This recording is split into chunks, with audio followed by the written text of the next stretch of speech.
Hi, Taylor Timberwolves. This is Mrs. Leonard with another bedtime story for you. And Bandit's going to help.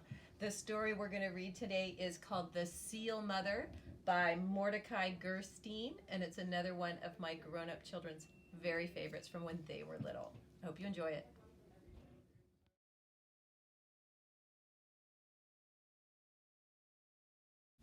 On a little island in the North Atlantic, an old man sits by the sea and plays a fiddle in the long twilight of Midsummer's Eve. The seals sing on the rocks in the bay. They sound almost human and seem to sing along with the old man's fiddle. If you should happen to be there and hear this strange, wild music, walk up to the old man and wish him good evening. Then politely ask why he's fiddling there and if the seals are really singing with him. He'll look at you a moment. You'll notice that his eyes are large, dark, and deep. He'll light his pipe, and if he decides he likes you, he'll say, "Sit down. It's a long story." Accept his invitation and sit beside him. This is what he'll tell you. It was a moonlit midsummer's eve like this one, about 100 years ago, that a fisherman out on these waters saw a wondrous thing. As he watched, a seal clambered out of the water onto a tiny rock island. It shook itself dry, and after basking a moment in the moonlight, it began to wriggle out of its skin. The skin fell away like an old robe, and out stepped the most beautiful woman the fisherman had ever seen. He nearly tumbled out of his boat. In that first moment, he fell completely in love. The seal woman didn't see him. She folded her skin neatly and set it aside. Then she stretched and twirled and began to dance, singing and laughing in the moonlight. The fisherman let his boat drift close. He found the sealskin and hid it under his nets. Then, gathering his courage, he stepped up to the woman and asked her to marry him. She appeared startled. Then she said, "You seem a sincere and handsome man, but I am a seal. My home and people are in the sea, and I prefer to stay there, thank you." With lowered eyes, the fisherman told the woman that he'd taken her skin.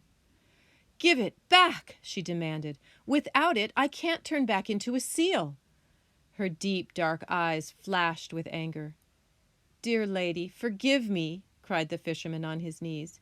"If you marry me, I'll give you back your skin after 7 years. Then you can stay or go as you wish. That is my solemn promise." The woman looked at him unhappily. "If that is true," she said at last, "then I will marry you." As the fisherman rowed them home, he was so happy he thought he might fly. He didn't hear the sad song the woman sang, nor did he see the great gray seal that followed them and sang just as sadly. They were married, and it wasn't long before they had a little boy. They named him Andrew. "He has his mother's eyes," said all the uncles and aunts. No one guessed that Andrew's mother was a seal, not even Andrew. His father had hidden the sealskin carefully in a little cave on the far side of their island. As soon as Andrew was big enough, he went out fishing with his father. The boy loved the sea, and they always had fun together and brought home lots of fish. In the evenings, while his father played the fiddle, Andrew's mother told stories of a world beneath the sea. "For everything on land," she said, "there is a similar thing in the sea. There are birds and cows of the sea. There are mountains and trees and cities of the sea." "Are there people?" the boy asked. "Yes," answered his mother. "They are the seals. They are the animals most like humans. And there is a kind of seal called a selkie. On Midsummer's Eve, the longest night of the year, the selkies take human form to dance and sing. They love music." "How do you know all this?" Andrew asked her.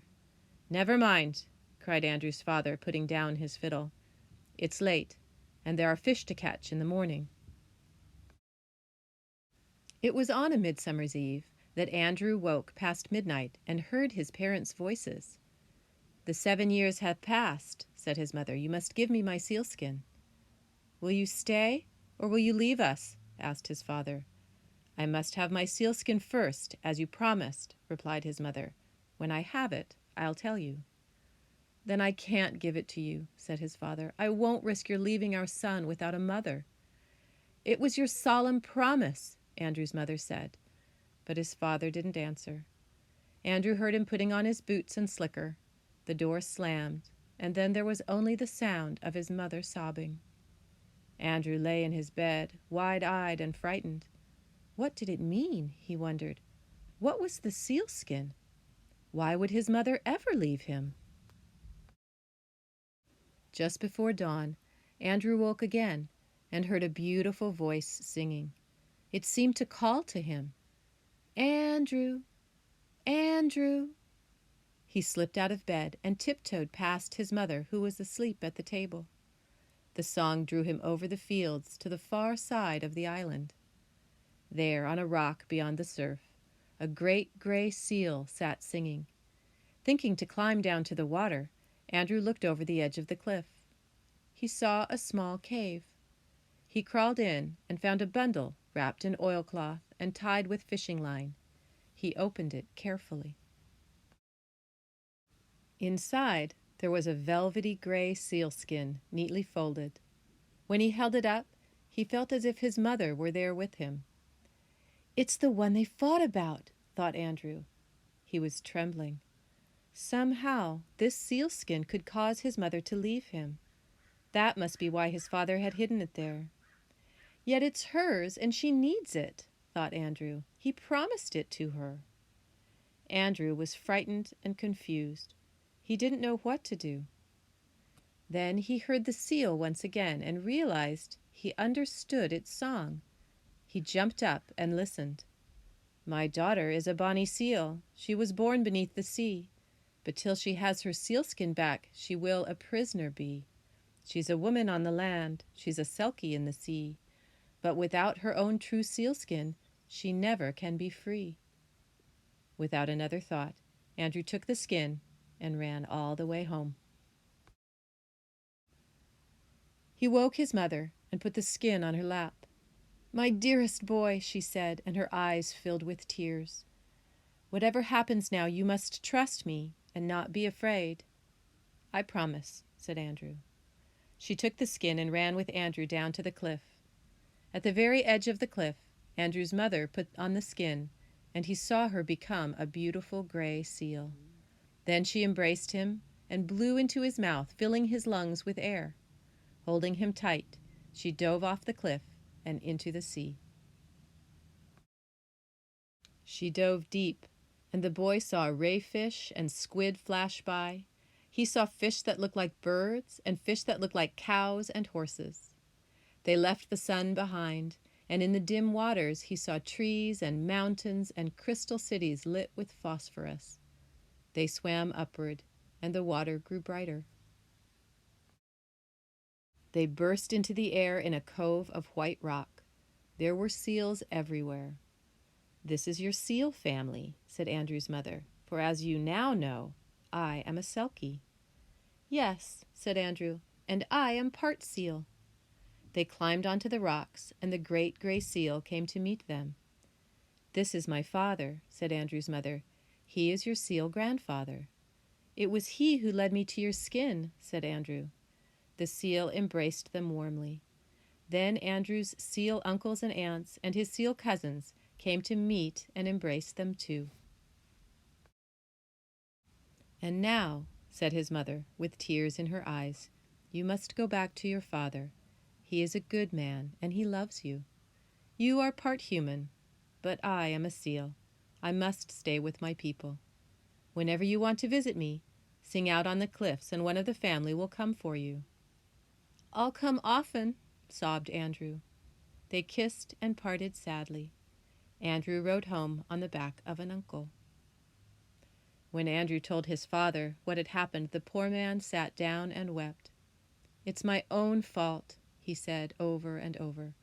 "I should never have forced her to stay with me." Andrew visited his mother often as he was growing up. He became a fisherman like his father, and always caught plenty of fish. The seals saw to that. He married a lovely young woman, and it wasn't long before they had lots of children. Every Midsummer's Eve, Andrew rowed his family out to a tiny rock island in the sea. The seals met them there, and they danced and laughed and sang together all night long. At the end of his story, the old man will pause, look at you with his deep, dark eyes, and he'll wink. "And I am one of that family," he'll continue, "and tonight is Midsummer's Eve." The old man will stand and wave to people who are coming down the beach to meet him. They'll be singing and laughing and carrying boats and oars, fiddles, whistles, and drums. The seals will sing and dive around the rocks. And if the old man should say to you as he pushes his boat into the surf, "Would you care to join us?" take my advice. Say yes. Students, I hope you really enjoyed The Seal Mother. It's one of my favorites as well. As always, be safe, be responsible, and be respectful. We'll see you soon. Bye.